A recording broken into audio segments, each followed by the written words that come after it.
nights, we have been quoting the sworn declaration of a former executive for XE, a company formerly called Blackwater, in which that executive describes a nearly global enterprise shot through with criminality, arms dealing, fraud, tax evasion, child prostitution, murder, all of which Z denies even in cases where its employees have already pleaded guilty. One motive for all this, the four-year executive claims, was greed. Tonight, in our third story, the other motive was God. Jeremy Scahill, who first broke this story for The Nation magazine, wrote the definitive book on Blackwater in which he details some of the theocratic connections of founder Eric Prince. Now that former Blackwater executive, known only as John Doe No. 2, claims that Prince did more than subscribe to a fundamentalist Christian ideology. He used Z to advance it. Quote, Mr. Prince is motivated to engage in misconduct by two factors. First, he views himself as a Christian crusader, tasked with eliminating Muslims and the Islamic faith from the globe. To that end, Mr. Prince intentionally deployed to Iraq certain men who shared his vision of Christian supremacy, knowing and wanting these men to take every available opportunity to murder Iraqis. Many of these men used call signs based on the Knights of the Templar, the warriors who fought the Crusades. As a young man, Eric Prince was an intern for the first President Bush and for the Family Research Council, the right-wing religious organization his father helped to start. He later complained about his White House internship. Quote, I saw a lot of things I did not agree with. Homosexual groups being invited in, the budget agreement, the Clean Air Act. A Catholic convert, Prince has donated more than $250,000 to conservative Republican politicians, primarily the religious ones. He has used the wealth of his family and profits from Z to create and to fund numerous right-wing and or proselytizing Christian organizations, the Family Research Council, Christian Freedom International, and the Council on National Policy, whose meetings Prince said he has attended. That last group, the CNP, was founded by this man, the Reverend Tim LaHaye, whose Left Behind series dramatizes his biblical beliefs that in the near future, Solomon's temple in Israel will be rebuilt. Jesus then returns, making true believers vanish away with him. Those left behind who accept Jesus battle the unbelievers.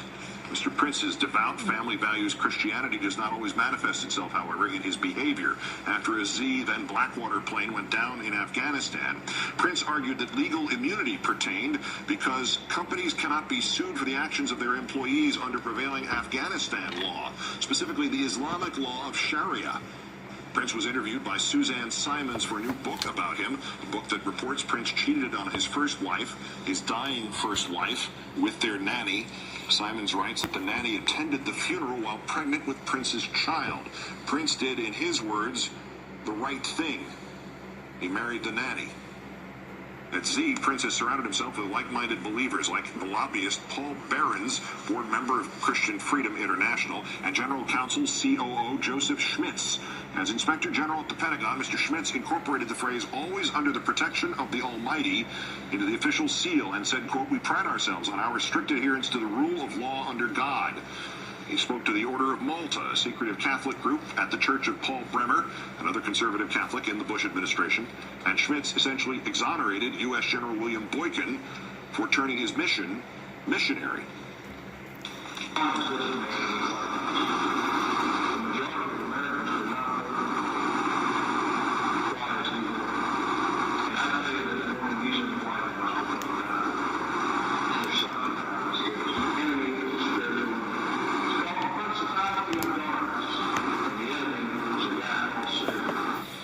After even Republicans slammed Schmitz for shielding the White House from congressional scrutiny of Pentagon purchasing, Schmitz resigned and went to Blackwater.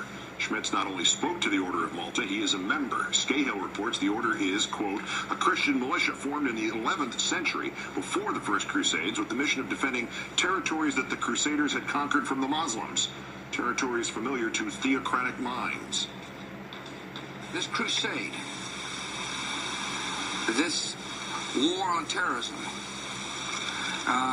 it's going to take a while. The Pentagon put Bible verses on its reports for Mr. Bush. Some of his soldiers spoke openly about distributing Bibles in Iraq and Afghanistan, spreading the word. Eric Prince once described Z employees this way, quote, everybody carries guns just like Jeremiah rebuilding the temple in Israel, a sword in one hand, a trowel in the other. The temple that must be rebuilt for Jesus to return.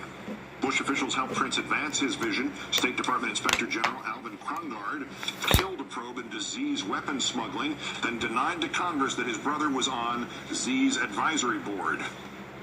I specifically asked him I do not believe it is true that he is a member of the advisory board. During the break, I did contact my brother. I reached him at home. He is not at the hotel, but I learned that he had been at the advisory board meeting yesterday. I had not been aware of that, and I want to state on the record right now that I hereby recuse myself from any matters having to do with Blackwater. Coalition Chief Paul Bremer, another Council for National Policy veteran, once said, "I cannot succeed in this mission without the help of God." But he also needed Blackwater, gave Prince his first big contract in Iraq. Bremer later wrote the Bremer Order, granting contractors in Iraq total legal immunity, and Z would need it. Quoting John Doe No. 2's sworn declaration, Mr. Prince operated his companies in a manner that encouraged and rewarded the destruction of Iraqi life. For example, Mr. Prince's executives would openly speak about going over to lay Hajis out on cardboard. Going to Iraq to shoot and kill Iraqis was viewed as a sport or a game. A man whom Z called a disgruntled former employee put it this way. Troubling when a group of Americans who are supposedly there to help in the rebuilding of a country consider those people to be less than they are, less human than they are. But is there any evidence that these attitudes reached the battlefield? We've told you that Prince sent his men illegal ammo engineered to detonate on contact with human flesh.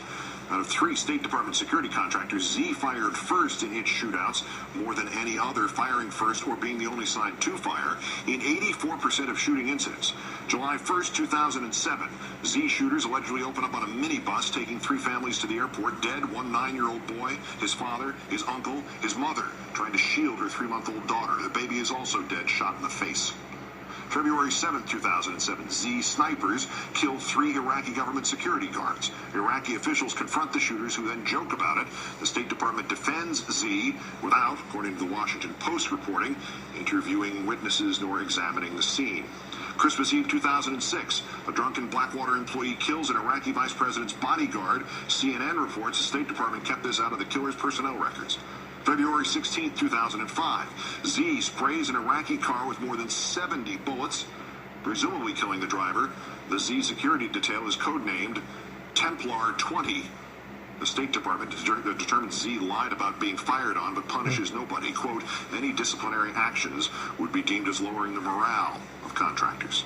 Out of 195 shootings from 2005 to 2007, Z was fired upon first just 32 times. Z has denied wrongdoing and will reply in court to the allegations, the legal allegations against it, later this month. Today, a judge ruled on Z's request for a gag order. Gag order denied.